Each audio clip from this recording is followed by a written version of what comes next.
Good afternoon. Welcome and thank you for joining. Today's discussion, Health Assessment and Planning, Creating Accountability Through Community Leadership, will explore how accountable communities for health are serving as bridges between communities, managed care plans, and local health jurisdictions, and why community leadership is essential to shaping community health needs assessments and community health improvement plans. We're very excited to have all of you here with us today. As you're joining, please share your name and where you are from in the chat. We also have interpreters joining us today. We are committed to providing language access accommodations for our learning events. Please register by the event deadline and request interpretation so we can continue to provide it in a timely and cost-effective manner. I'd like to invite our interpreters to provide their instructions. Thank you, Arpine, and welcome everyone. My name is Sandra, and I'm with my co-interpreter, Alejandra. We will be the Spanish interpreters for the day, and we're going to be giving some instructions to access the interpretation feature on Zoom. We'll do it in English and Spanish, so bear with us for a minute. Hola, buenas tardes. Les damos la bienvenida a este webinario. Mi nombre es Sandra, estoy con mi cointérprete Alejandra y vamos a ser las intérpretes a español el día de hoy. Vamos a dar instrucciones para acceder a la función de interpretación en Zoom y lo vamos a hacer en inglés y en español para que todos puedan tener el acceso al idioma de su preferencia. So if you're joining from a computer, you will find a globe icon at the center bottom of your screen. If it's not there, it's in the three-dotted menu that says More. Go to Language Interpretation, choose English, and with this, the channel will be activated. Make sure to not mute original audio or you won't be able to hear the main room. Entonces, si se están uniendo desde una computadora, les invitamos que vayan al centro inferior de su pantalla, encontrarán un icono de globo terráqueo con la palabra interpretación. Si no está ahí, está en el menú de 3 puntos que dice More o Más. Elijan interpretación de idiomas, elijan español y listo. Si solo desean escuchar la voz de las intérpretes, pueden hacer clic en silenciar audio original y con esto no escucharán la sala principal. If you're joining from a mobile device, you can tap lightly on your screen and you will find the three-dotted menu that says More. Go to Language Interpretation, choose English, and press Done.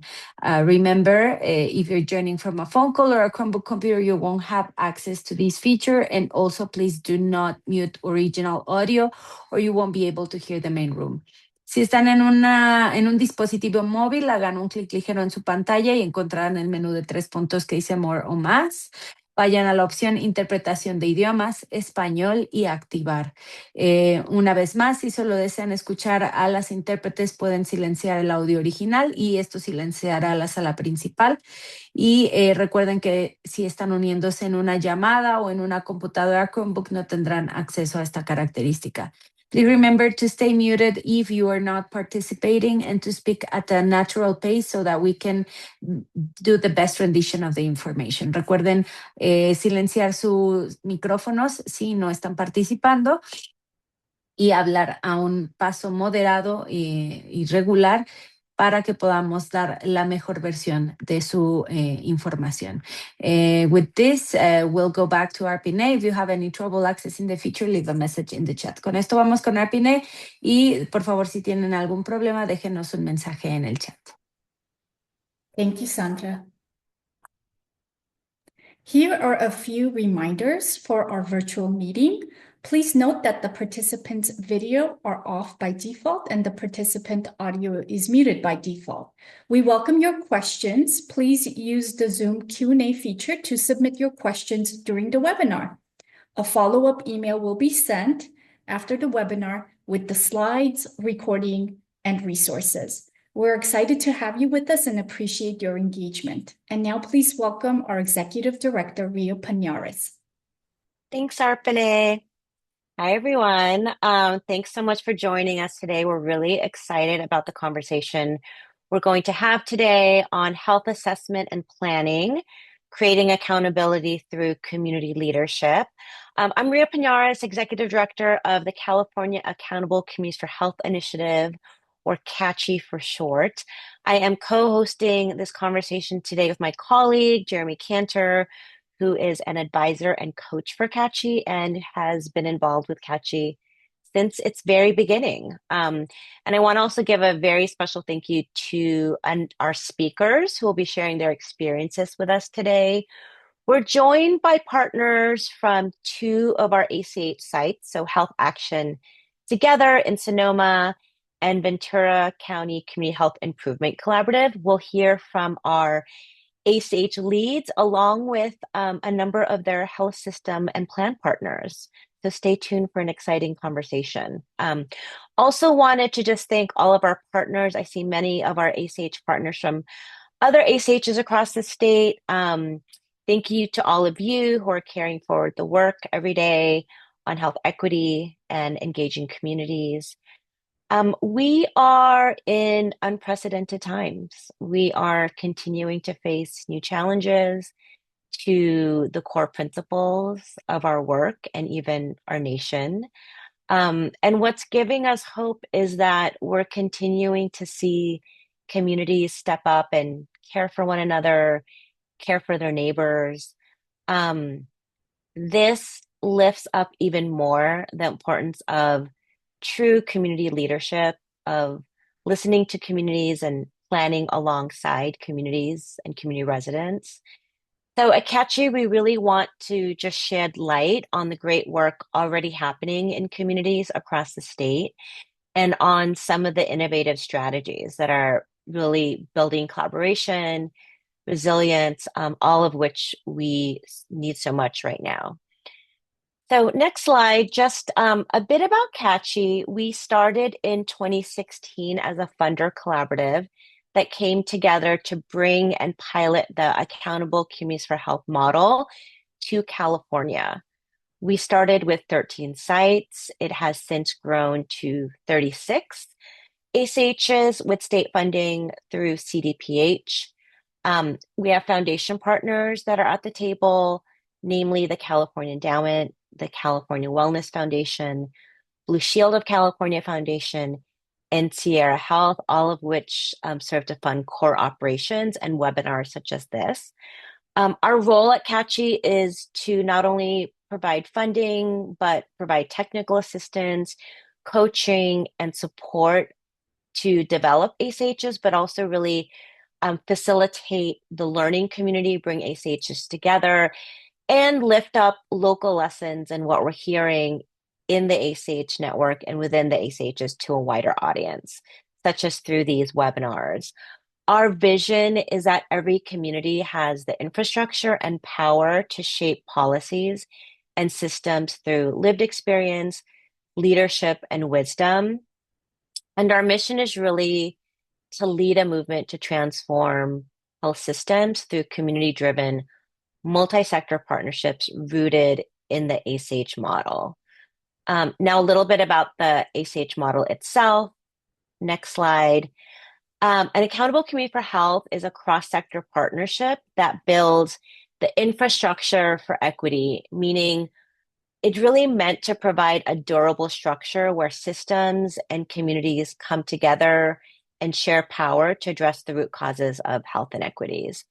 At the heart of every ACH is this belief that those most affected by inequities should shape the solutions. Therefore, ACHs create tables where different people come together from residents, community-based organizations, public health officials, healthcare, social service partners, where folks are really working together and building relationships to address and come up with solutions that reflect community priorities. An ACH can be as small as a neighborhood or as large as a county. The model is flexible and place-based so that each site really reflects the community's unique leadership, culture, and needs. And while each ACH looks different, they share this common DNA, as we like to call the ACH approach. So resident voice and shared decision-making, collaboration across sectors to really align systems and resources, and a commitment to systems change. which eventually lead to transformed systems and healthier, stronger, more equitable communities. And really, versus just working in silos, the ACHs build lasting infrastructures for collaboration, ensuring that communities are not just consultant, but lead in really creating the conditions for health and well-being. And you'll hear some of those strategies today come out as we hear from some of the ACH leaders today. Next slide. This map really shows the breadth and diversity of the ACH network across California, spanning from north to south and coastal to inland. ACHs operate in 27 counties, forming a statewide network, really focus on building the infrastructure communities need to advance health and equity. Taken together, the network is both a learning community, but also movement. We're learning in real time what it takes to build lasting infrastructure for equity, how to connect systems and communities, create spaces for shared decision-making, and really put structures in place that can be sustained. And just as important, we are beginning to disseminate those lessons beyond the network so that others can learn from this work and strengthen the broader movement for health equity. So now on to the meat of the conversation today. Before we start, we wanted to take a quick poll to see who's in the room today. So next slide. Before I turn it over to Jeremy and our speakers, we wanted to just get a sense of who's in the room today, level of experience or knowledge of the topic of health assessments and planning processes that are taking place in different communities. So, what best describes your experience with health assessment and planning processes? So, we'll go ahead and launch the poll in a second, but one, they range from you've been a leader, you're immersed in the details and policies, I participated and have a general grasp of the background, heard about them, but don't know a whole lot, or this was really the first time I realized this was even a thing. So, Letitia, if you can go ahead and launch the poll, we'll give folks a minute to answer. And while we're waiting for folks' responses, just a quick reminder that we will have a bit of time at the end for questions and answers and discussion. We really want to engage folks almost like in a fireside chat. So you'll see from the presenters that they'll really just have a conversation with one another. Jeremy and I's role is really to just help facilitate the conversation. But if there are questions along the way, particularly clarifying questions for any of the panelists or any of us, feel free to put them in the chat and we'll continue to monitor them along the way. Letitia, how are we doing on our poll? We're at 85%.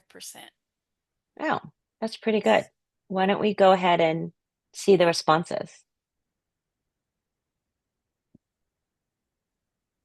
Okay, great. So most folks, about 50%, have participated, but general grasp of the background.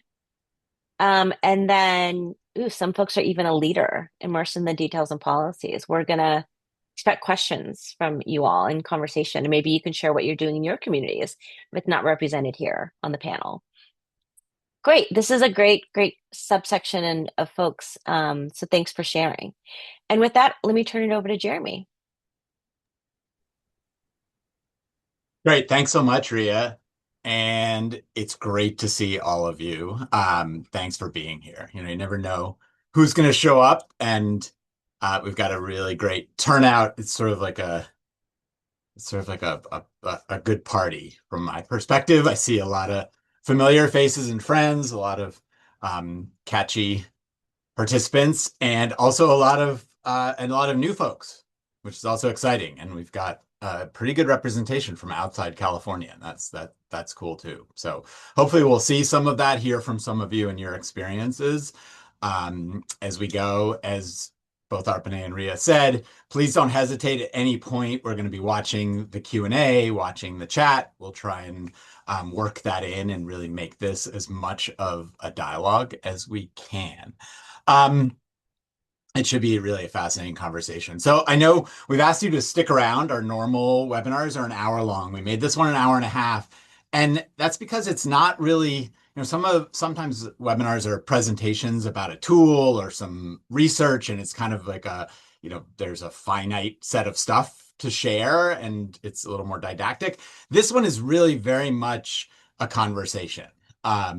It's about building partnerships. It's about building trust. It's about things that are in process, and that requires hearing from a lot of different people and different perspectives and really talking about how this evolves over time. So even though it's a little bit more time, I'm already kind of anxious about us running short of time and the conversation leaving some threads. Given all that and given the experience that's in the room, I'm going to try and be really quick in just providing sort of some very baseline background. So we all have kind of a common frame of reference when we say assessments and planning processes.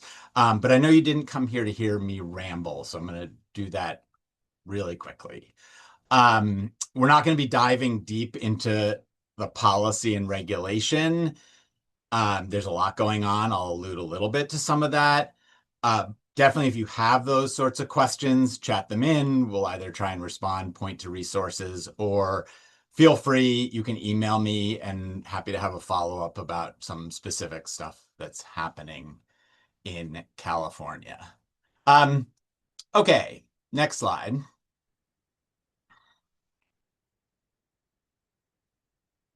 There we go. So health assessments and planning, it's not a new idea or a new set of requirements. They've been around for a while. It seems like a lot of you have actually been involved in these processes. And the rationale is really solid. We still ascribe to it. It's that you want to create a venue for collaboratively identifying community level health issues and priorities and then developing response strategies. However, I think it's safe to say, in my experience and the experience of lots of other folks I've talked with, some of whom are here, who have been involved in these processes, there are a number of issues that come up pretty regularly. So here are a couple of them. One is that you've got lots of different assessment processes historically. There are public health departments doing them. There are managed care plan assessments. Nonprofit hospitals are doing assessments. And all of these different processes are on different timelines. They have different kind of subtleties and requirements, and they all require separate input from community organizations and leaders. And I've heard repeatedly from community participants in these processes that it can feel extractive, that they're being asked to give input and not getting a whole lot out of it, and not even necessarily being kept in the loop as these processes develop.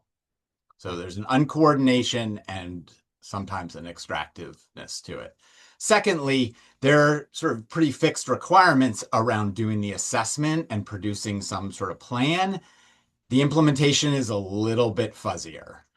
It's really inconsistent. There's some good stories. There's some really good stories of outcomes from these processes. There are also a lot of stories about the implementation never really happening, either because conditions change, say COVID or an authoritarian federal government, changes what people were talking about in the assessment phase. Sometimes there just was never a conversation about what resources were available to actually make the change. Lots of factors can come in there, and we'll talk a little bit more about that. But implementation historically has been weaker than the assessment and planning pieces.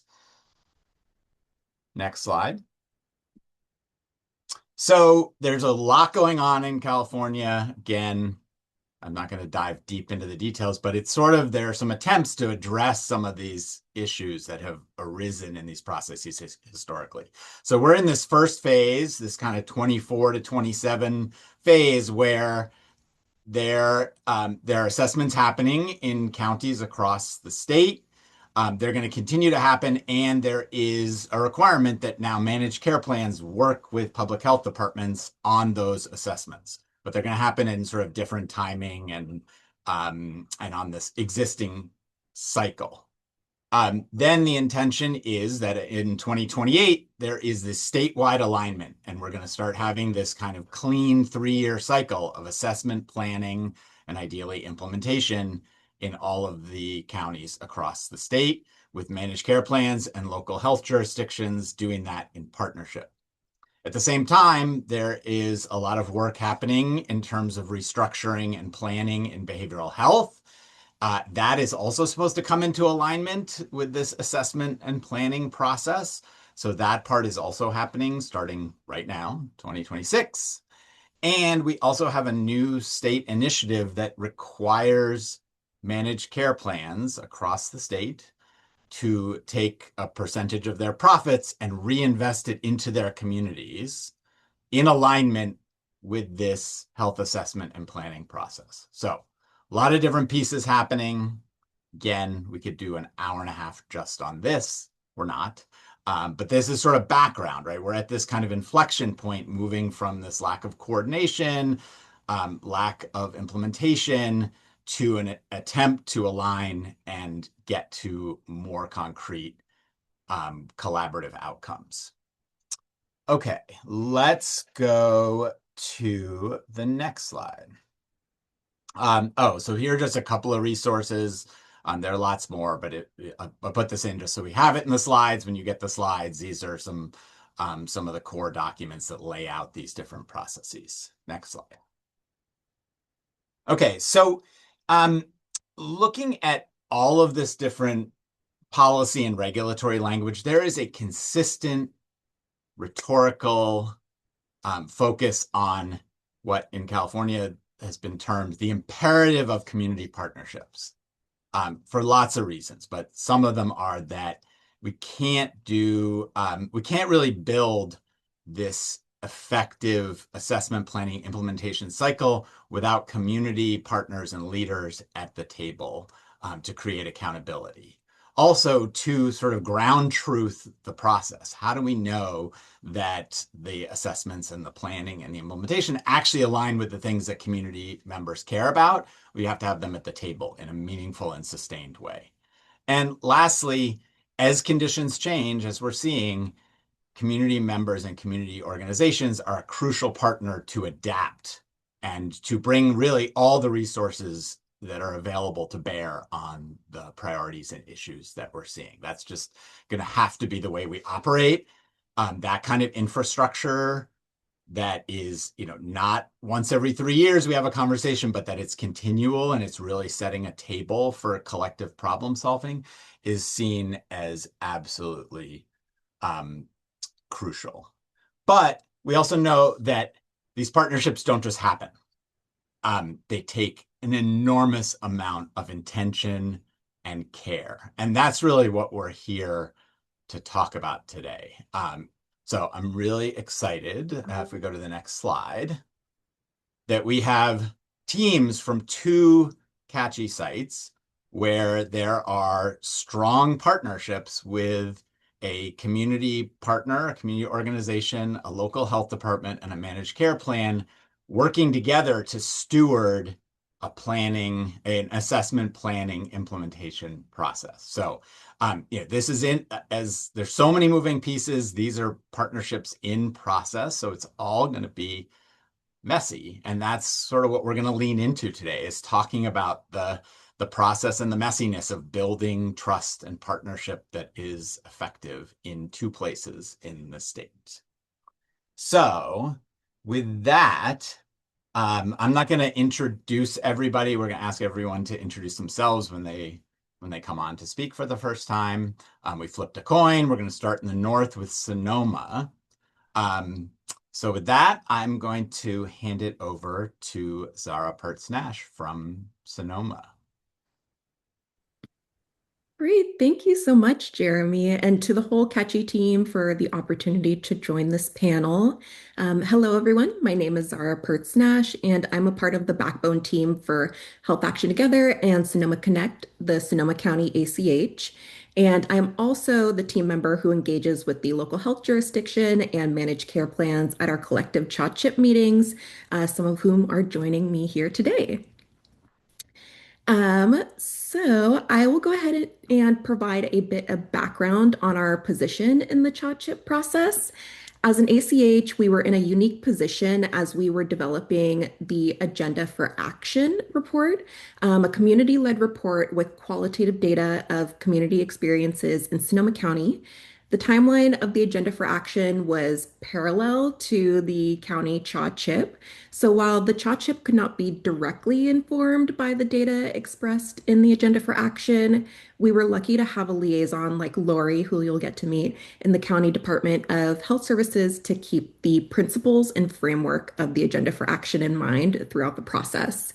And as a result, they ended up aligning quite well with one another. So our organization was able to confidently move forward with participating in the discussions between the local health jurisdictions and managed care plans. And to provide a bit of additional background on the CHA-CHIP process itself, I will pass it along to Lori. Thank you, Zara. So Lori Houston, I'm with the Sonoma County Department of Health Services. I'm a community health planning analyst. So yes, our department published our CHA-CHIP last year, our 2024-25 Community Health Assessment and Improvement Plan, which we call the CHA-CHIP for shorthand. That was last July, and now we're in the process of implementation. So we identified 11 key areas of health needs, and then through a process in partnership with health system and community-based organizations, we distilled those into 4 priority areas with desired outcomes and health improvement strategies. And most of those are currently being implemented. So we also, as Zara mentioned, partnered with Health Action Together to identify shared priorities between the Agenda for Action and communities facing the greatest equity and health challenges, and to identify those in our final CHA-CHIP. And now we're ramping up to get ready for that next cycle that we will do, that will produce a new assessment and improvement plan on the state cycle, as Jeremy indicated. And we want to do this as part of by convening a countywide coalition, and that will definitely include our ACH as from the beginning. Great. Thank you so much for that, Lori. I now want to give an opportunity for our managed care plan partners from Partnership Health Plan and Kaiser Permanente to introduce themselves.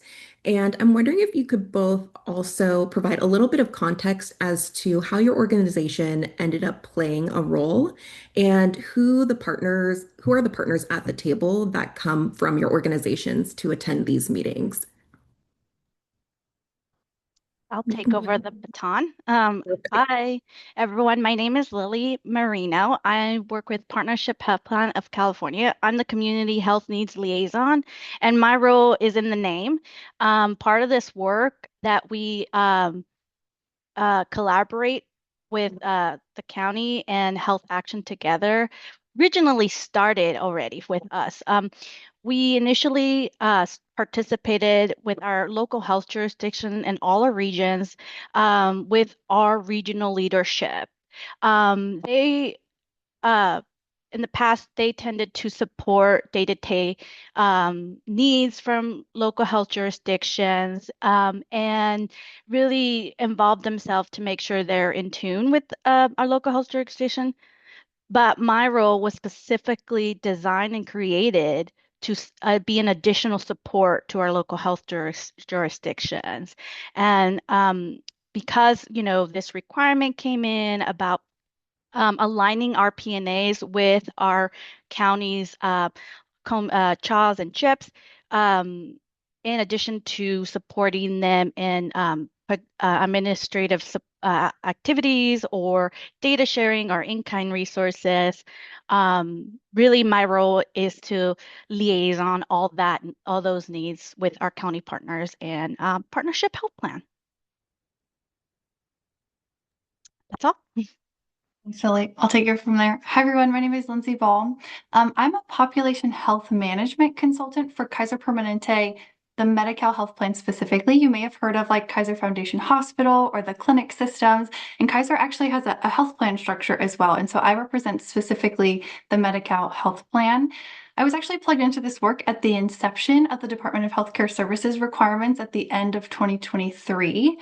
And so that was what the managed care plans historically were calling the population needs assessment requirements, which was a separate and siloed report, similar to what Jeremy is talking about. Just like hospital systems are submitting a population needs assessment and the county was, managed care plans were also assessing our own Medi-Cal populations by county, submitting that to DHCS, and then creating an action plan out of that. In late 2023, DHCS, of course, recognized that kind of duplication and siloed work that was happening. And so our population needs assessment requirements essentially became engagement in the community health assessment and improvement planning process in each local health jurisdiction where we have Medi-Cal members.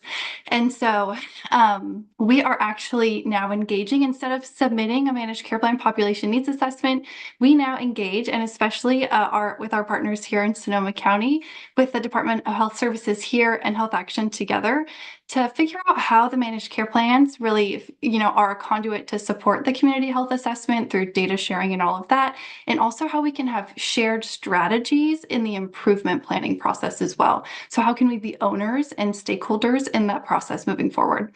And so that's really my role here. I'm the liaison internally and externally for Kaiser to get the support and resources that Sonoma County is needing. And I'll pass it back to you, Zara.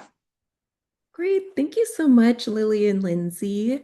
Now, before we move on to a few more questions, I want to provide a couple of key points about how the partnership functions and builds trust. And please feel free to step in if I've missed anything. First, it was important that all stakeholders at the table recognized our shared goals and the mechanisms behind them to have a human-centered design with the most vulnerable populations in mind.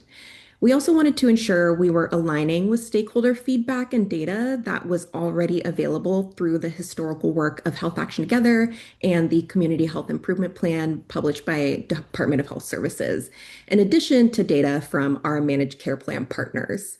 We didn't want to be duplicative.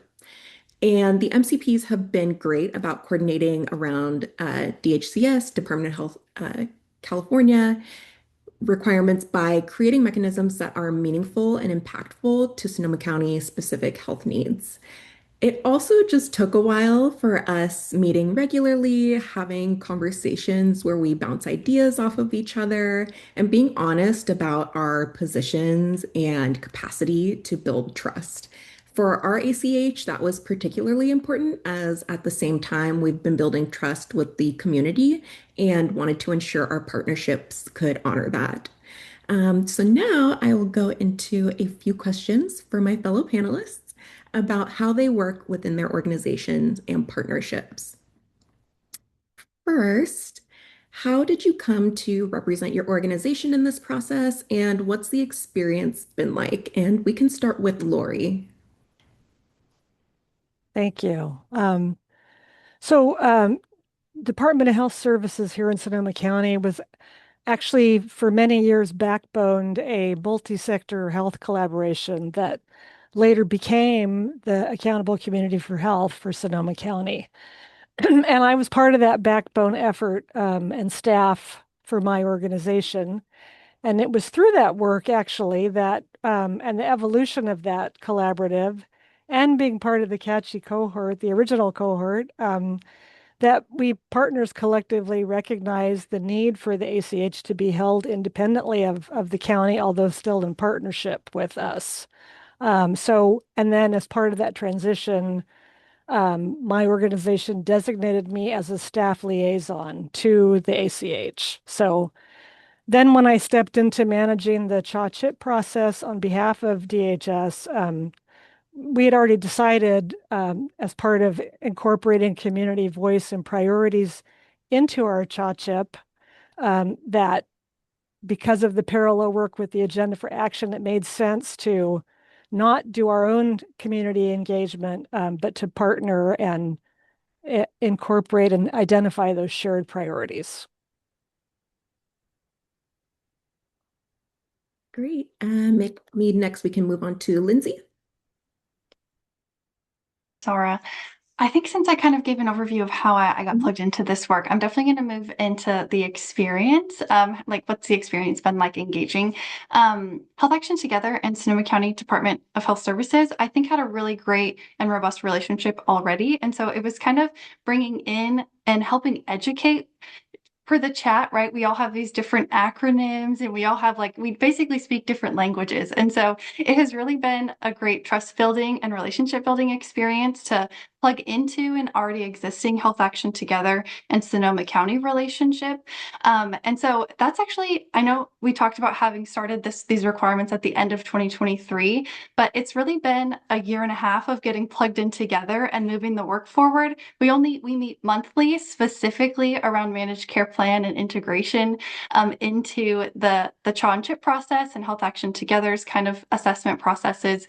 And it's been an entire year and a half of learning how to speak each other's language and get to the actual meat and potatoes, which we're just now starting in 2026, which is we all understand each other now. We understand our Venn diagrams and where all of our requirements fit together. And we're really moving into how do we create shared strategies together that impact Sonoma County specific community needs. And so again, it's been this slow growing process, I feel like, and now we're definitely getting to a place where we have great partnership. And so the experience has been great to get to. Although Kaiser is a huge organization, you get to zoom in on Sonoma County or in each county and really understand the community needs, the health disparity assessment that's already been going on, and then how the managed care plans can plug into that. So it's been a great experience. Zara, I guess I'll pass it back to you or Lily, whatever feels more appropriate. I can answer. Hi. Yeah, I think it's been a wonderful experience. Honestly, our regional leadership team has always been plugged in. However, I kind of bring the Health Action Together and the county perspective into a lot of strategies within partnership. And really, partnership has taken this and really started flexing that muscle of we're going at the community speed, right? We tend to systems like ours, we tend to kind of speed along certain initiatives, but partnership and we've really taken that back to how do we support the county and the communities who serve our members, our most vulnerable members, and how do we collaborate? So we've been able to pull in SMEs. We bring in our medical directors. We bring in so many different individuals in this work outside of just what could I, as an individual, support the county. So I think it's been a great experience because I'm learning, but partnership is also learning this process of community led. Yeah, absolutely. Very well said. I have also really enjoyed the experience too. I feel like, we've taken so much time, and towards the end of last year, we in fact went to bi-weekly meetings, and I feel like that was really when we started to gain a lot of trust in each other and really understand each other's perspectives. So I think that really having that foundation of trust is going to push us forward to do even better work together. Absolutely. So I will move on to how do you navigate both representing your organization and being a part of the partnership? And I suppose to go along with that is, have you had to work within your organization to build understanding and buy-in? So I think for me, working with a public health agency, having to wear both an organizational and a partnership hat is pretty, routine almost. I do it all the time. It's a natural part of this work. So one thing for me is I just try to be transparent about, when I am advocating for or speaking to the needs of my organization or the needs and what's needed for the partnership. So just, being able to hold both of those things simultaneously and identify that. That's what I try to do. And in terms of, because our organization did originally hold in backbone the ACH, you would think that it's kind of a built-in thing that we're doing this. And in fact, like all organizations, we've had our share of internal transitions and changes in leadership. So also a regular part of this job is needing to continue to build the understanding and buy-in internally to continue to support and participate in this work.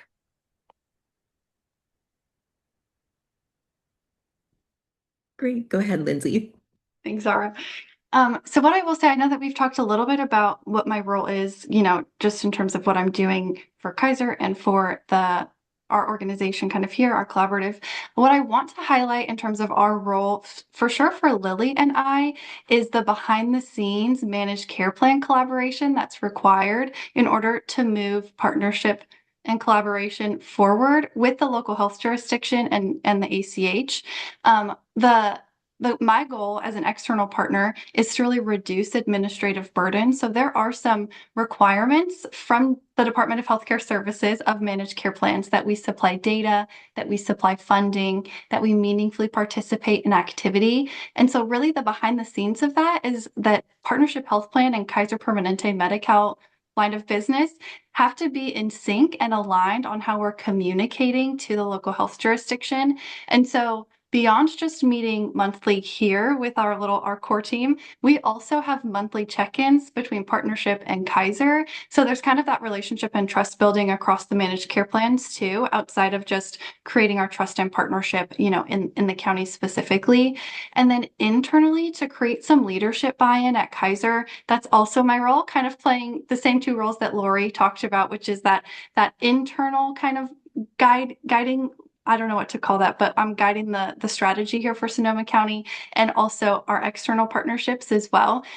Really helping our executive leaders buy into how we are going to plug in and zoom in to a single county strategy, and really creating that business change for Kaiser. I think Lily kind of touched on that. And how we do that at Kaiser is creating the North Star as being the community health assessment and improvement planning outcomes, and really ensuring that the information we're sharing with leaders is really data driven and it's showing the impact that it can have, or the strategies that Kaiser can plug into.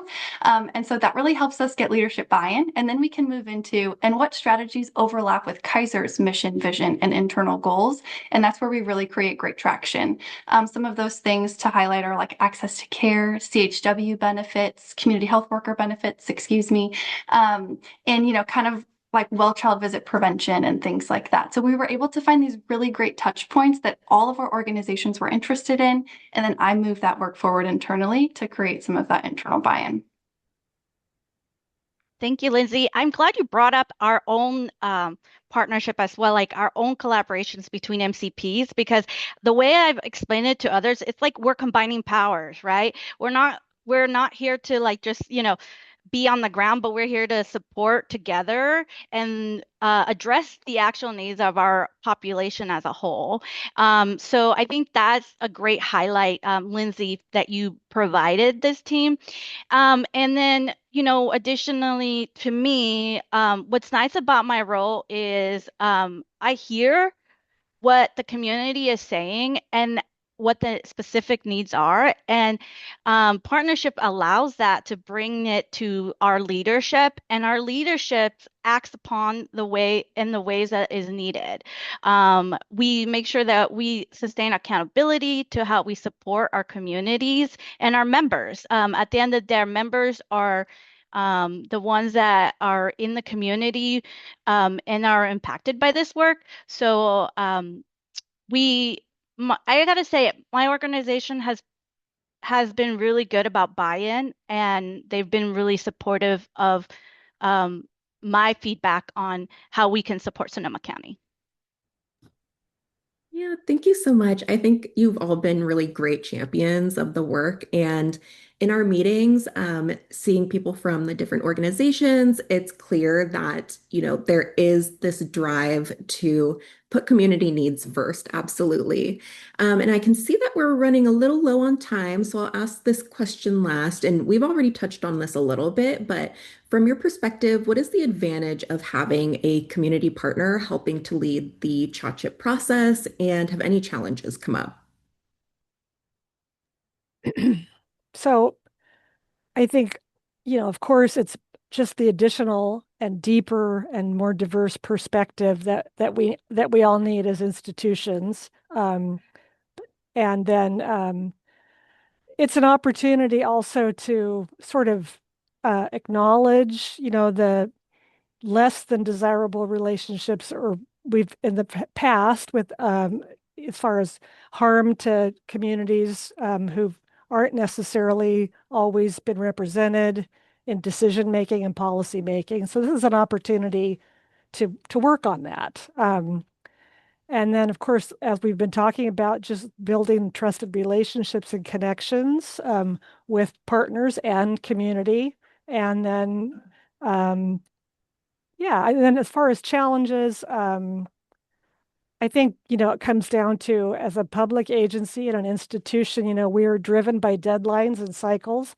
That's not the community's timing. So, and it's outside of our control. So, but we also want to be accountable to our community. So this process is an important part of that. And of course, we do have lots of programs and services where we do have great partnership with community and things are working well. The challenge here is that this is systems level. Working on health assessment and improvement planning is system level partnership, and that's a whole different animal. So, and it takes a whole different way of operationalizing how those partnerships work. Yeah, Lily or Lindsay, anything you want to add? Yeah, I think for partnership and many of our partners, we're kind of building the plane as we go, right? They're giving you the model that they want you to build, and then later on they want you to do some customization in between. So the challenge is, the best thing is that we're building these relationships and supporting community. The challenge is how do we customize the initiatives that comes down the pipeline, and then how as systems do we hold each other accountable? Thank you so much. So it looks like we're kind of out of time, but we will see you again in a few minutes at the Q&A, and I will pass it back over to, or I will pass it over to Daniel, actually. Thanks so much, Zara. Thanks, everyone. Happy to be here. Thanks again for this opportunity for CACHI. Just a quick introduction. I'm Daniel Worley. I'm a program manager at Communities Lifting Communities, and we serve as the backbone organization for the Ventura County Community Health Improvement Collaborative. So I'm going to use an acronym VCHIC moving forward because it's a long name. VCHIC is today, it's a formal charter-bound collective impact partnership. It's led by a 10-member cost-sharing steering committee that is really brought together representatives from many of the key stakeholder institutions in Ventura County, including hospitals, managed care plans, community clinics, public agencies, and a healthcare district, all coming together to share ideas, share costs, and propel this work ahead. And really, I'm just going to give a very brief history just to give you a sense of how we got involved in this planning process, because it didn't start with regulations. It started with, forward thinking from partners on the ground in Ventura County. They first came together in 2018, really recognizing that all the challenges that Jeremy laid out with health assessments and planning. And so their clear purpose in 2018 was really, how can we bring these key stakeholders together to do it better, to really make sure that they're moving in alignment. And so that's been through multiple iterations, improving all along the way. Communities Lifting Communities wasn't even involved at that outset in 2018. Really, it was led by a lot of these key stakeholders seeing that need, but they also recognized that they needed to evolve as time went well. So having done 2 iterations of that collective assessment planning every 3 years, VCHIC was brought on board in 2023 to serve as the backbone, really to coordinate the work, to make sure that the activities, evaluation, engagement was moving ahead, as well as to help them guide strategic planning and innovation to make sure that they're meeting their vision and really advancing the work. So along the way, we've added dozens of partners to VCHIC. It's not just a steering committee, it's composed of many, many community stakeholders, as well as brought on the local behavioral health department, again, in advance of the regulatory step to ensure that they're there, as well as Kaiser Foundation Health Plan under our steering committee in recent years. So I do want to just give you a sense of where we're at in Ventura County in terms of this health planning. Is that I'm proud to say we just completed in 2025 our third iteration of the CHNA, again, the Community Health Needs Assessment, and what we call the CHIS, the Community Health Implementation Strategy, what some people call CHIP. And really that CACHI support came in terms of thought partnership, focus, and funding really helped propel this latest iteration ahead. And one thing that I do want to stress, as we heard from Sonoma County, is really community trust was essential, especially doing this process in 2025. The community faced a lot of struggles, a lot of challenges, and a lot of fears. So moving ahead with community partners became a challenge, to say it lightly. But really, we continue to state that our explicit goal was really that we build a foundation, not just for community input on planning, but that we really are building a pathway to community involvement in operationalizing the plan. And so now as we enter 2026, we're pivoting from that sort of information gathering, assessment, prioritization, and really pivoting into how do we work together collectively to implement this, and not sort of everyone just going off in their own directions and doing something that they think is meeting the higher good, but really that we're working together because it's important now with all the challenges that our organizations are facing that we work together to meet the community needs. So this is an intentional evolutionary step, this idea of really turning towards collective implementation that's meant to really improve our accountability and impact. And so that's sort of where the background of where we're at. But of course, none of this would be possible without the steadfast commitment from our steering committee members. They're really instrumental in carrying this work forward and centering community as we advance health. So with that, I'm happy to be joined by two of my fantastic VCHIC colleagues today. And I asked that as you introduce yourself, can you briefly describe how your organization came to play a role in VCHIC? Because some of your organizations predated my organization's involvement. So I'd appreciate if you just lift that up individually. And first, I will pass it over to Manisha. Thank you, Daniel. Hi, everyone. My name is Monisha. I am the maternal child adolescent health epidemiologist for Ventura County Public Health. As Daniel mentioned, there is a lot of great foundation that our collaborative has been built on. In terms of how I came to represent my organization, I'm involved in this work because the MCH epidemiologist who was in my position before me actually helped establish this collaborative. So it was important for public health to continue being at the table and being part of this process. So in my current role as the lead epidemiologist, I'm also responsible for working on the community health needs assessment as part of our accreditation requirements. So as an example for this cycle, I conducted the mortality analysis. So this shows us the leading causes of death in our community, and then comparing those patterns with state and national data, and also looking at from different race, ethnicity, and different gender views as well. And so with that being said, population health is something that I care about deeply. So being a part of this collaborative has been super meaningful.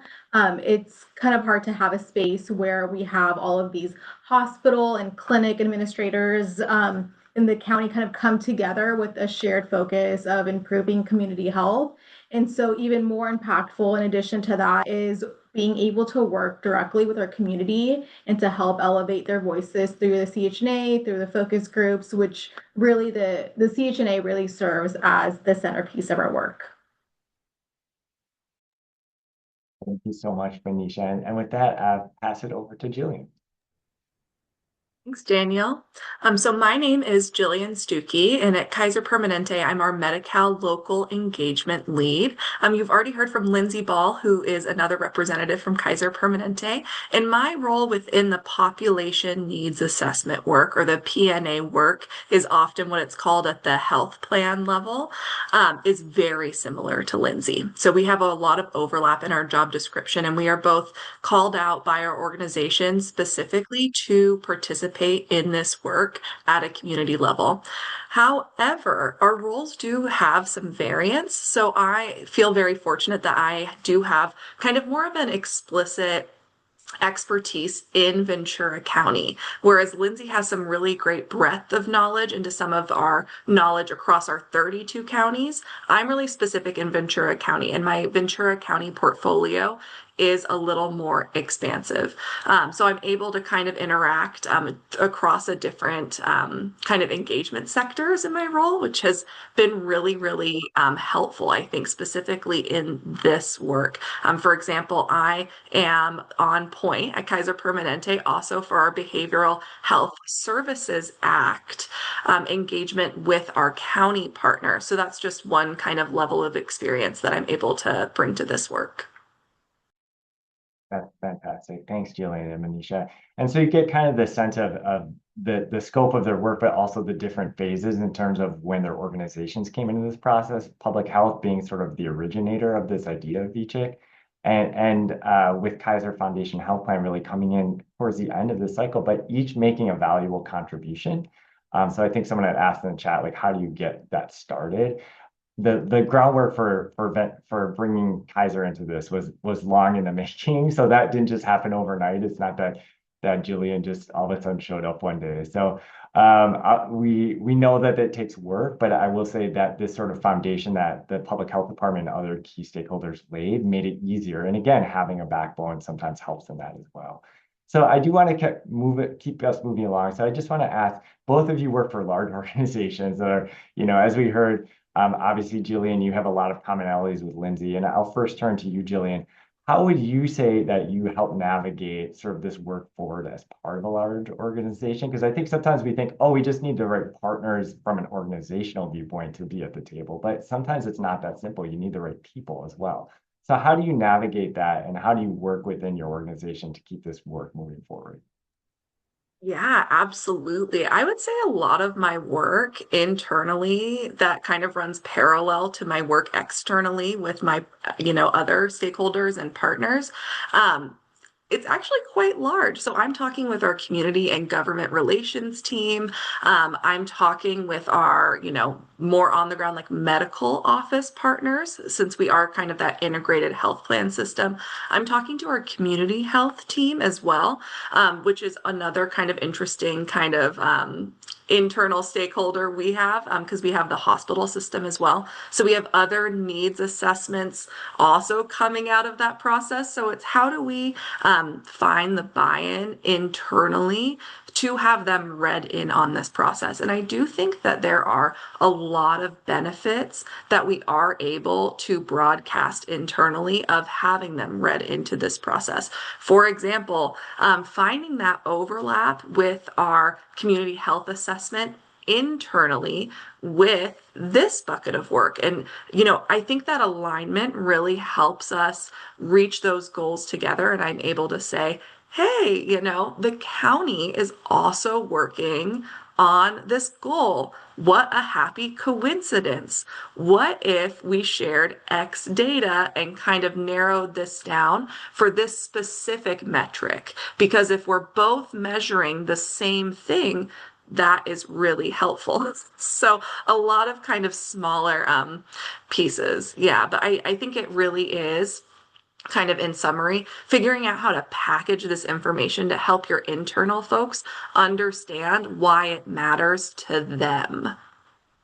That's fantastic. And really that connecting the dots and really coordinating within these large institutions is a valuable role that I know you both play really well. So with that, I'll pass it over to Manisha. I'd love to hear your thoughts on that as well. Thank you so much. So as Daniel kind of mentioned, Ventura County, we were already part of the collaborative, and since we spearheaded those efforts of having, all of the right people at the table, our leadership has always been consistently supportive of VCHIC efforts, especially since we're somewhat ahead of the curve before DHCS required, MCPs in behavioral health and LHJs to work together. So just to kind of recap, our county has 2 MCPs. The first one, Gold Coast Health Plan, was initially a founding member, so they were there when our collaborative initially started. And then, as it's been discussed, we recently onboarded Kaiser, and I personally don't have to do kind of the back and forth in terms of the buy-in, but all of our interactions with Kaiser, it was a really smooth and easy process. Everyone that we interacted with from Kaiser has been amazing. And then in terms of what I do, in terms of representing public health, I work within our maternal child adolescent health program. And so this cycle, we've identified women's health as a top priority. So my goal is to kind of ensure that our VCHIC collaborative initiatives kind of meaningfully intersect with how we serve at the county level our MCH population. So it's an area that I know well, both in terms of the data and the community needs behind it. Fantastic. Thanks, Manisha. And I really appreciate it. I will say both from you two and the larger steering committee, I think we have a great collection of folks who know how to get things done. I think that's really a key element, but also know how to communicate with the executive leadership about why we're doing it and making sure we're aligned. So I really appreciate both of you in this work. So I do want to ask, because Manisha, you kind of alluded to it, and I talked about the intro, is that initially public health held this work as sort of, it was your initiative. What, from your perspective, I'll start with you, Manisha, is the advantage of having sort of an outside entity like Communities Lifting Communities lead this work, and what are some of the challenges that emerge from that as well? Awesome, thank you. So even though our partners, we all collaborate really well together, it's still super valuable to have kind of a neutral party to facilitate our meetings. So with that being CLC, so having a person or an organization kind of to serve as a liaison, whether it was for contract related matters or decisions where multiple perspectives were involved, kind of helped ensure that we were considering viewpoints that we at the county level may not see. So kind of a more of an outside perspective. And then building on that coordination piece and kind of a challenge, our community health needs assessment. Part of that involved focus groups. So those kind of became kind of a logistical challenge. We had issues with aligning venues and hosts and other moving parts. And Daniel and others from CLC really worked hard to make sure everything kind of came together, just because everyone else, we were doing other things with our other roles. So it really helped us overcome that challenge to ensure that we were able to get all of the focus groups that we really needed for our community health needs assessment. And in addition to that, CLC really helped us incorporate some of the constructive feedback that we received from our previous cycle of the CHNA, which was done in 2022. What helped me personally the most was the support in keeping our implementation strategy on track. So the CHIS or the CHIP.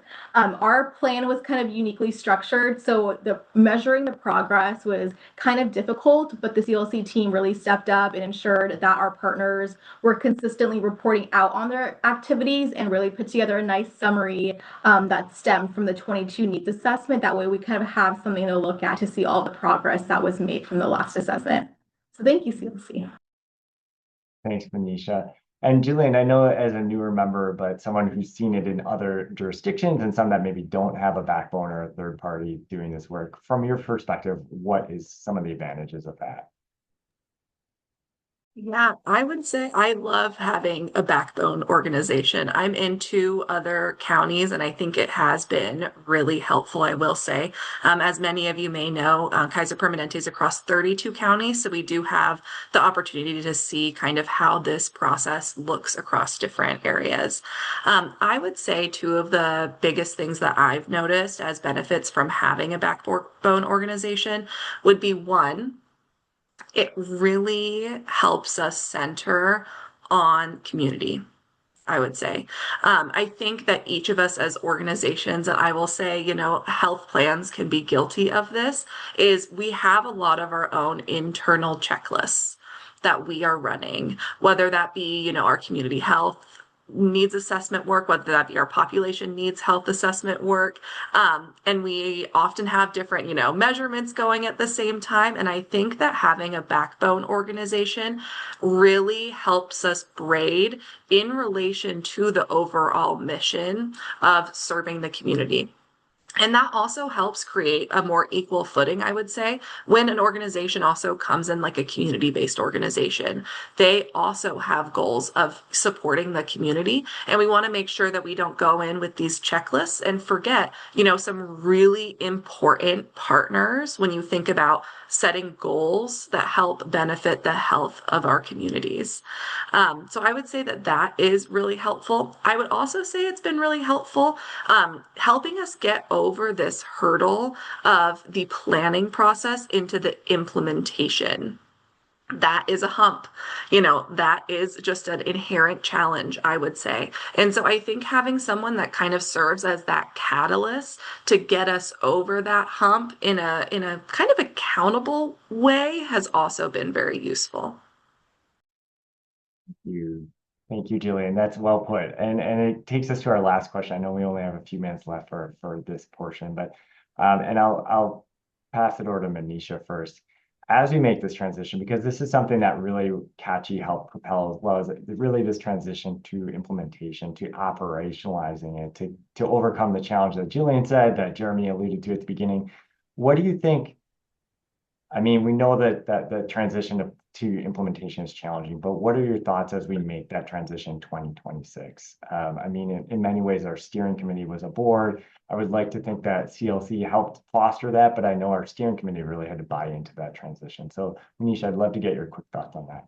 Thank you. And thank you, Jillian, for the great segue. So, to make that transition successfully, you definitely need the right people in the room, people who can kind of collaborate and take feedback. And then also from the external perspective, like reaching pockets of the community that we just simply can't, especially if we're sitting behind our desks all day. An example of this is our recent work group kickoff last week. So it's a group where we are coming together to kind of implement the CHIS or the implementation strategy. So that was led by Daniel, and it was a great example of that. We had a lot of community organizations kind of step forward and volunteer to co-lead work groups, which is kind of how we want to begin building genuine, community involvement in this process as we move into implementation. And these relationships with these organizations don't form overnight. We talked earlier about trust, so the trust has to be earned. What's been really encouraging is seeing organizations that were not involved with any of our processes before becoming involved and actually becoming very actively involved, like serving as co-chairs. So this shift kind of speaks volumes and about the credibility and the momentum of this progress. So. Fantastic. Thanks, Manisha. I agree completely. And Jillian, did you have, I know you had brought us over this, but again, you've seen it in various places. I think probably many people on this call have been involved in the strategic planning that sort of sputtered out when it got to implementation. Any quick thought from you on where you're seeing it as Ventura County makes that transition? Yeah, so right now, as a reminder, we're in our really big planning phase. So we have established our work groups recently. That's something we've done recently. And so part of my work at Kaiser Permanente has been locating those folks for those work groups within my organization. And I would say that has been a challenge to kind of work through and find those advocates. But like I was saying earlier, it really is finding folks that identify with the mission of what VCHIC is and furthering the goals of the community health at the county level. Or those that their, job description aligns, because that exists too. So however you're kind of tied into this goal, it is really important to find individuals within your organization that are also fully on board with the work in the specialty areas, and our specialty areas being behavioral health, women's health, and older adults health. Fantastic. Thanks to both of you. I really appreciate having you as members and on this panel. So with that, I will pass it back to Jeremy. Thank you both.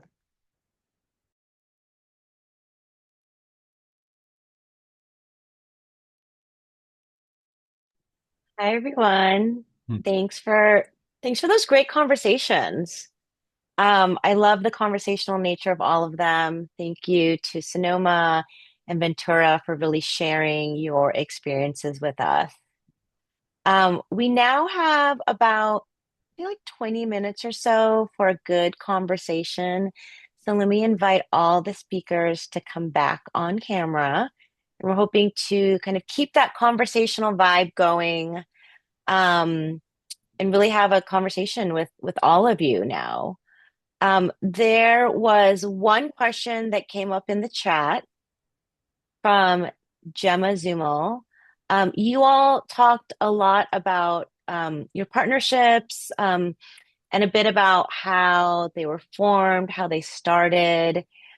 She has a bit more questions on, do you work internally first, on who the organization is in a certain county, what activities are involved. She also asked for specific goals, such as covered California's child immunization requirements. Does anyone have experience on the type of partnership that was implemented and can share what steps were taken? Do either Sonoma or Ventura want to start us off with that? I can answer the first part of the question. For Sonoma County, at least, it was kind of a unique position in that our organization, Health Action Together, started as an initiative of the county.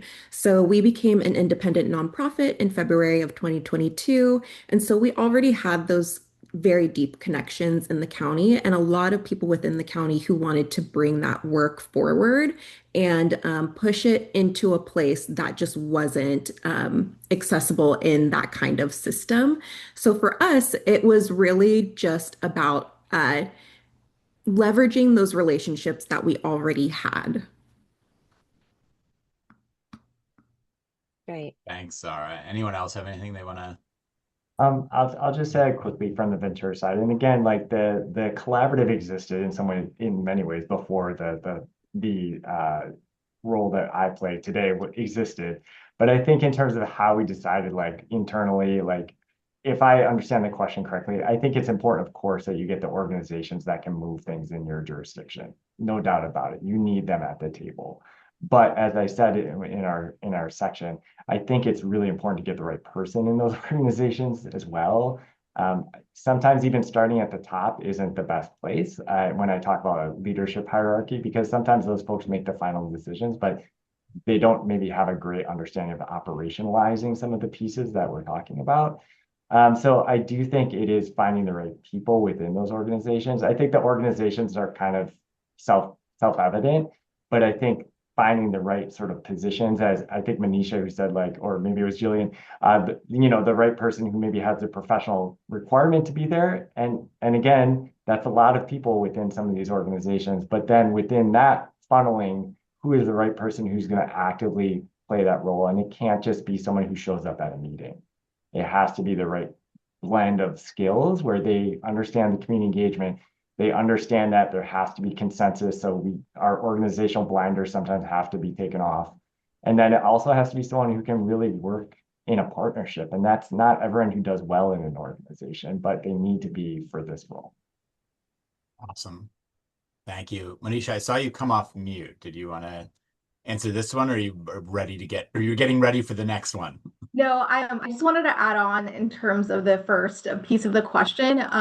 So the hospitals that are part of the collaborative, they're nonprofit hospitals, and it's actually an IRS requirement for tax-free status for them to conduct a community health needs assessment. So in an effort to not over-survey the community, we have over 10 hospitals. So, the community will not kind of receive, multiple surveys over time very well. So we wanted to come together to ensure that we're sending a meaningful survey, once every few years, just to obtain the health status of the community.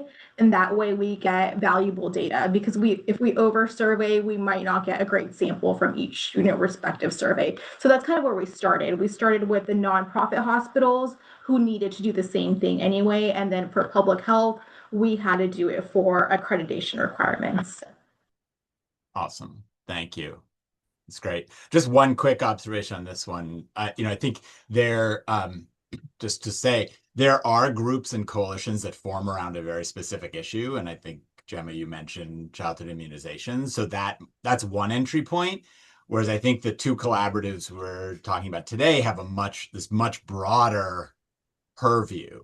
And so that's one question to think about, is like, is there somebody working on that issue, or is there a table of people who are thinking about sort of community health improvement in the way that these two collaboratives are, that you might be able to plug into and then, see if there's an opportunity to collaborate on the issue. But those are sort of two different models that exist in all sorts of different places, or sort of two different doors to go through. So I wanted to ask another question that came in. Thank you. Folks are chatting in, which is great. And so this is from Kimberly. It came in the Q&A and then in the chat. Such an important question. We're sort of talking about sustainability and how do you maintain things over time. And I'll say one of the things that, just reflecting on the model that's represented here and the sort of community partner as a backbone, is that traditionally, I mean, I've played this role as sort of like outside consultant who comes in, and then this question comes up. It's like, well, what do you do when the consultant who was sort of facilitating, holding the space, suddenly leaves after the planning is done? And another version of that question, which Kimberly is asking, is how do you sustain relationships when leadership changes occur, right? Inevitably, so much of this, and like what you were describing, is about sort of human beings getting to know and trust each other. So how do you kind of bake in those relationships so that they aren't only dependent on the fact that, Zara, you can call Lily and she'll take your call and you've had the conversation before about this challenge. And so how do you do that? How do you think about that? I can tap into this one a little bit. I think it's really important to create systems that work for you and your organization, and that your partners can agree on, so that if there is a change in leadership, you still have this foundation of a plan that you want to work on, your goals, and hopefully the idea is that someone else can come in and kind of pick up where the last person left off. Of course, that does kind of, create a little bit of waves as trying to get to know someone else, trying to build that trust again, but being able to rely on the systems that you have in place to guide you through the process is really important in that sustainability piece. And I'll jump in too and just say I think it's helpful to, be a resource for, make yourself a resource for new leadership or new people, to connect them to what's already going on and make those introductions. So towards building, those relationships. And yeah, I think that's a really, it's all about, relationships are really important. And so building on what's already happening. For example, our department was already meeting with the two managed Medi-Cal plans separately, and we were meeting with Health Action Together to talk about the agenda for action. And there came a moment of, why don't we all just talk together? So kind of building on what was already happening. And I just want to add, as a health plan, I think it's important to establish a mission that will bring in individuals who are willing to do the work of building relationships. And that's one of the things that partnership has done very well, is bringing in individuals who know that if a relationship changes, we are all on the ground ready to build that trust with someone else, even up to our executive level. Our wonderful CEO, Sonia, she was always willing to meet whatever turnover there is, and meet with those individuals and rebuild that relationship if need be. So I think that's one of the things, is because it's baked in our mission, that we value our relationships with our members, our community-based organizations. We really make that effort to continue rebuilding if we need to. And I'll just briefly add to that, Jeremy and Manisha or Jillian, please chime in. But I also feel like having some sort of sense of, I don't want to say duplication necessarily, but some sense of it's not just one person, especially for these large organizations. Of course, there's more than one person who's capable and interested in this kind of work. It shouldn't just be one person. That's a very shaky foundation. That's why when we talked about these work groups that we established in Ventura County as we implement it, we want organizations to have more than one person on one work group. Because we know that personnel transitions happen. That's inevitable. I will say, even as a backbone organization, I was a transition. I came in as we had already started this role. The steering committee was very welcoming, but again, it helps to have a bit of that sense of like, if one person leaves, it doesn't all just collapse. And I think that's where having, built-in duplication. And I think it's also just great for building this into a movement rather than just a group of individuals, is that we should be growing these networks. It shouldn't just be one person per organization.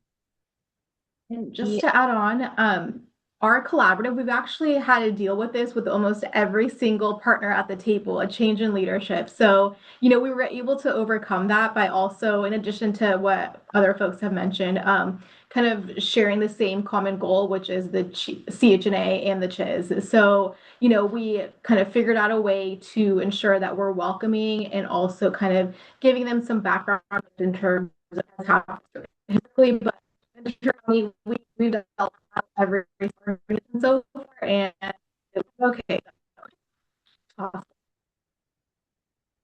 Yeah, just to add to that, I mean, we've seen leadership changes across the board, across all 36 ACHs in different points in time. And to Zara's point, the ACH model is really about building long-standing infrastructure within communities, right? And so as part of that model, it includes governance structures and governance documents, onboarding materials, really having those things in place so that when likely transitions of people leaving or moving into different roles or positions, the structure is still there, like the infrastructure is still there for longstanding collaboration. We probably have time for maybe a couple. I'm going to try to fit in a couple more questions. So let me just pose one, and then Jeremy, I'll give you the benefit of the last question. So one of the things we actually talked about quite a bit in the planning for this conversation is, one of the challenges with a CHNA process being maybe like transitioning from planning into implementation and impact. So wanted to just pose that to the panel, your thoughts on how to make that translation. And then there's a question in the chat that relates to this. So, from Pamela Gilliam, how do you track or monitor your plan implementation? Do you have standing meetings to review the plan? Do you look at data on an annual basis? So if you guys can just talk to that a bit.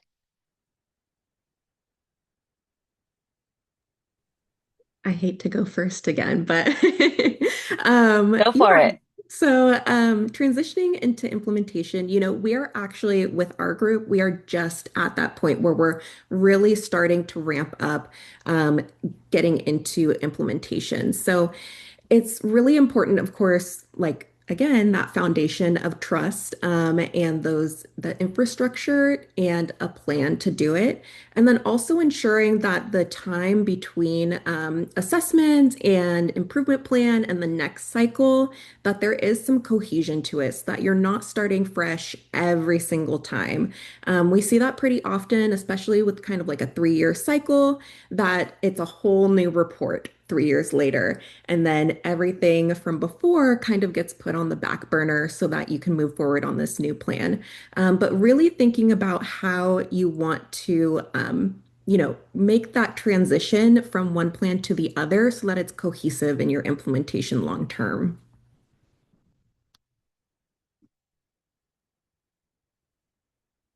Yeah, I'll just add that, thank you, Zara. That was well said. And I think, honestly, that's still very much something that we're exploring and working on in Sonoma County in terms of collaborative implementation specifically with what we've identified as shared priorities. So, and it's, there's a lot to understand about being able to do that. So I just want to also say that we recognize we still have a lot to learn. Anyone from the Ventura side? I think Jillian and Manisha really spoke well to the implementation question already, but I will say that in some ways they're interrelated. That idea of measuring progress on implementation is that we are trying to build into this cycle as we start to implement it. Let's make sure that it's measurable. Let's make sure that we can actually track progress and impact. Because I have found many plans, while they set up, let's say, SMARTY goals, that the actual, as Zara said, like when you actually look back 3 years later, there's not necessarily a lot of continuity or cohesion as to how did we end up here and why are we here again. So I do think that's one thing that, again, many thanks to the steering committee, we have great people in Ventura who are really committed to, let's not just, awake every 3 years and create a new plan, but let's really talk about before we start implementing this new one, can it really be followed through to its logical progression? And can we continue to talk to the community about that so they don't just feel like they are on a never-ending cycle of analysis and input? That's great. I love all those insights. Oh, Jillian, did you want to add to that? Yeah, piggybacking on Daniel, I feel like we're taking turns, but I would like to hone in on one of your previous messages of just making sure that the right people are at the table within an organization. So if your objective is data sharing, making sure the data sharing person's at the table. If the goal is onboarding external partners to a data exchange site, having the person who is connected to onboarding those partners at the table is important. And I think that that is something that we're working towards in this phase of our planning or implementation, I should say. Awesome. Great. Shoot, we're almost out of time. Rhea told me I only have one more question. I have 3 questions, but okay, I'll just ask one. It's a bit of maybe a big softball to toss in now, but I'm curious. We're talking about implementation. One of the things that comes up is money and resources. And I'm just wondering, any reflections about how your partnerships, I know it's a really hard thing to sort out in some ways. I've heard people say it's like the assessment and planning is kind of the easy part. So Daniel, you may have said that the other day, actually. And I think that's one of the things that comes in. So any reflections on how sort of money resources are coming into the conversation in this in that transition?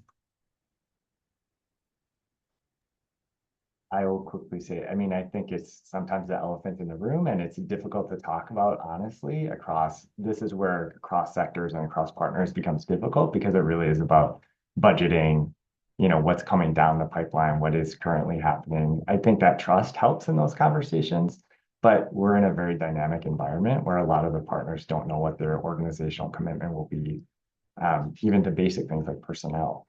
So like the idea of undertaking some broad initiative and telling the community we're going to do this and then suddenly finding we don't have funding is not a position we want to put ourselves in. I think that's a difficult one. One, I will say a silver lining is thanks to CACHI, we have started investigating like how can we do some braided or pooled funding to actually carry out some implementation. I think that is a model that we'd like to move to so that we're not just sort of like catch as catch can each year and saying what is available, but that we actually can do some real planning and putting some budget behind it so that we're not just hoping that, public health has an allocated budget to do this work.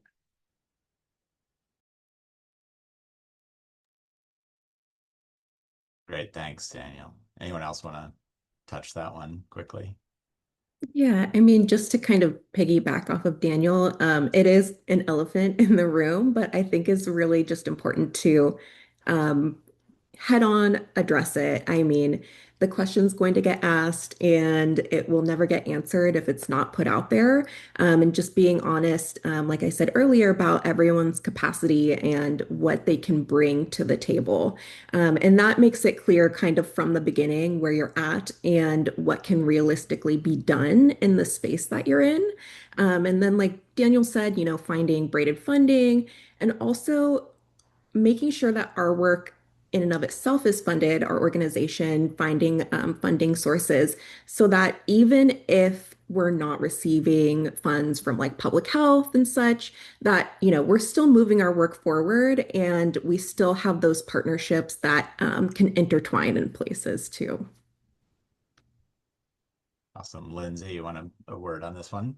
Yeah, just really quickly from the managed care plan perspective, I run the statewide strategy for funding here at Kaiser specific to our population needs assessment requirements. And so that includes all 35 local health jurisdictions.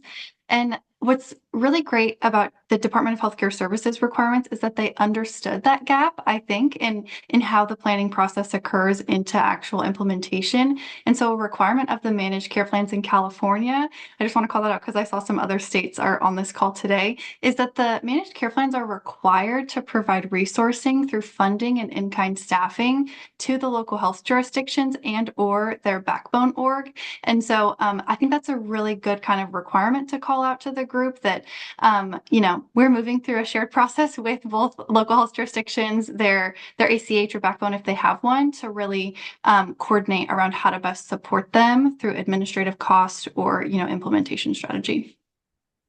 Awesome. I'm so glad you added that. I didn't want to put it on point, but it's such an important opportunity and point to make. Thank you.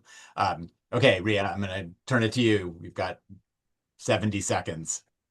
To wrap up, an extra 10 seconds. Well, I just wanted to end by thanking, first my co-host Jeremy, but also all the speakers for just having such a informative and conversational talk today. Daniel, Jillian, Manisha, Zara, Laura, Lindsay, and Lily. Thanks so much for just jumping in and having a conversation with us all. Two things I want to just point out. One, you will receive all post-webinar materials. So there'll be a replay video, slides. We're also releasing a brief on accountable communities for health, strengthening the CHNA process and CHIPs through community leadership. So really just expanding on what we talked about here. So keep an eye out on your inbox for that. We know we didn't get to all the questions, so we will look at the questions after this and send that out along with the post-webinar materials. And then lastly, just please fill out our post-webinar survey. It's linked in the chat, and we will also send it out in the post-webinar materials.